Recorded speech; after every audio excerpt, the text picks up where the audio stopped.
If there is one natural disaster I don't think anybody watching this video would want to experience, it has to be a tsunami. As we saw in 2004 and again in 2011, the amount of destruction caused by these events is far too great. Coastal cities that sat for decades untouched get washed away with little notice. They are truly a terrifying force of nature. However, throughout history, there have been a few tsunami waves that are so big it's almost hard to comprehend. Waves that were as tall as skyscrapers and destroyed everything in their path. From the United States to Japan, here are the 5 tallest tsunami waves in all of history. Now, if you enjoy this video, be sure to subscribe to Underworld to see more just like it. Tsunamis are typically caused by massive underwater earthquakes as they displace large amounts of water. Believe it or not, though, there is another type of tsunami that has nothing to do with earthquakes or any other geological events. This is called a megatsunami, and it occurs when a large amount of water displacement is caused by a sudden addition of material into a body of water. Most of the time, these megatsunamis occur because of a sudden landslide or the collapse of an iceberg. However, one event in world history not only produced a megatsunami, but had an effect on the entire planet.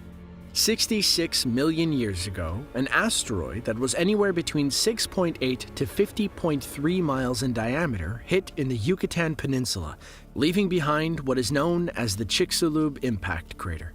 It was a massive asteroid strike that produced a mega tsunami that was over 100 meters high and unlike anything that has ever been seen since.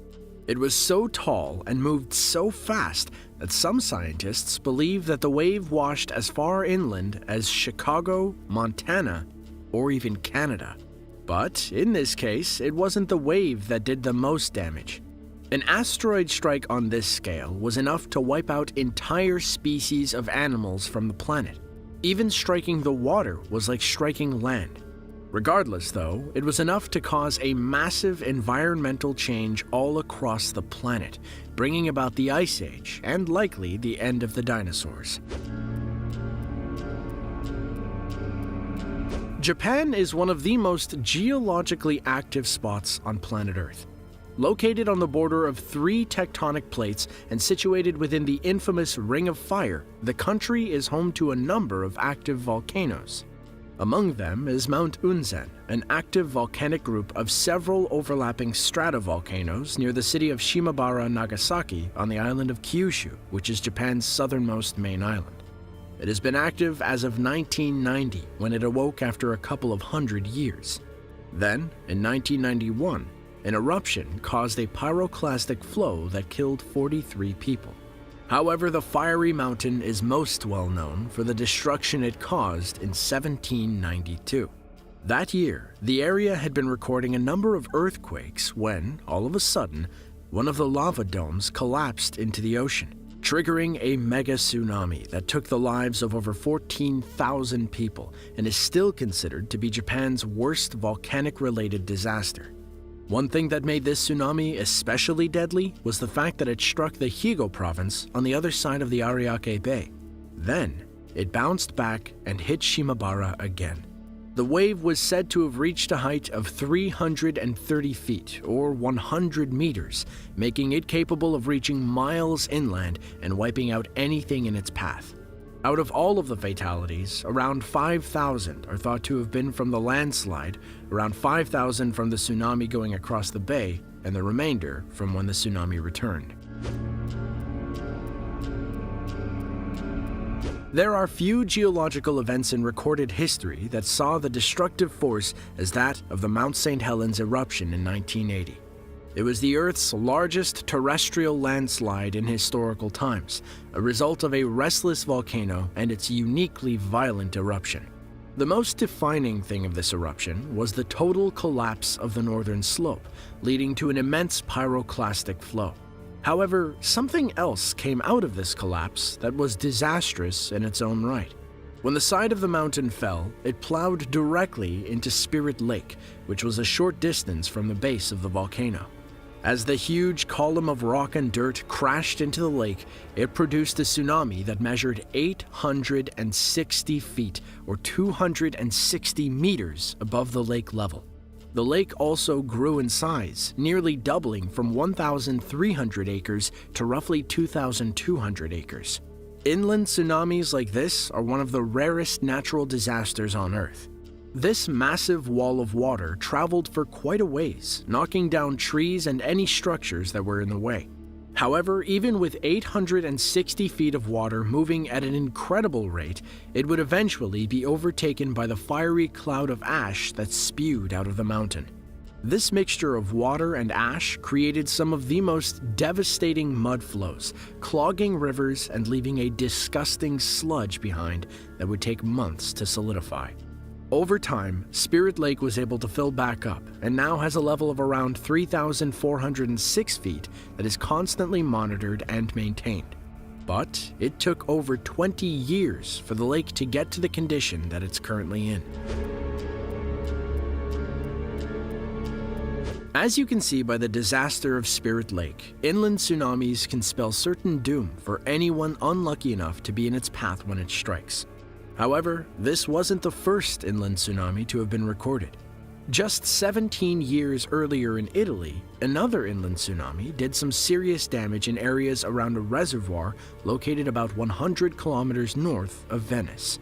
Just after World War II, Italy decided to undertake a number of construction projects, including the building of Genoa's fateful Morandi Bridge, which was a hydroelectric dam. However, prior to the dam's construction, there were numerous warnings issued that the mountain above it, Monte Toc, was unstable. As it was being built, locals reported continual tremors and landslides. However, the operators ignored the danger signs. They decided, as a safety measure, to lower the water level in the reservoir behind the dam. It was a mistake that would cost them dearly. On October 9, 1963, a massive landslide sent rocks, trees, and earth plummeting into the reservoir below. The impact sent a huge wave of water shooting 250 meters above the dam, just before sweeping down the valley below and destroying every village in its path. The tsunami displaced the air with a force that was supposedly more powerful than an atomic bomb. Witness accounts were hard to come by though, since most of the people in the line of impact died, around 80% of them in a handful of villages along the valley floor. Some 350 families were wiped out altogether. Investigations later determined the landslide to be triggered by the lowering of the water level along with heavy rainfall. The immense weight of the water and earth could no longer be supported by the mountain. It is hard to imagine tsunamis that are as tall as some of the ones we've already mentioned. They're nearly as tall as football fields are long, if not even bigger. But that makes a person wonder, is it possible for a tsunami to reach into the thousands of feet?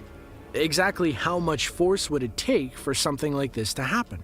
Few people believe that it is even possible. However, the largest tsunami ever recorded would definitely put that question to rest. It happened in 1958 at Lituya Bay, which is a quiet fjord in Alaska. On a calm and cool July night, a massive tremor struck the area and triggered around 30.6 million cubic meters of rock to fall 3,000 feet into the Gilbert Inlet, causing a torrent of displaced water to shoot skyward and form a monstrous wave. Now, when we say monstrous, we mean that the wave was 1,720 feet, or roughly 524 meters high. As it rushed through the fjord, it removed all of the trees and vegetation along the slopes. Millions of trees were uprooted and swept away by the wave. Miraculously, though, this wave only claimed 5 lives. This is simply because it is an extremely sparsely populated area. It proves just how deadly tsunamis can be when triggered by landslides. This particular landslide was extremely dangerous not only because of how much land actually broke free, but the height from which it did. There has never been anything to even come close since then. We have talked about how powerful tsunamis are plenty of times before. But now, we have a scale to be able to see exactly how big they can become. Whether by earthquakes or landslides, they remain some of the deadliest forces on the planet. If you enjoyed this video and want to see another one just like it, be sure to click the link on screen now. With that, thanks for watching, and we'll see you in the next one.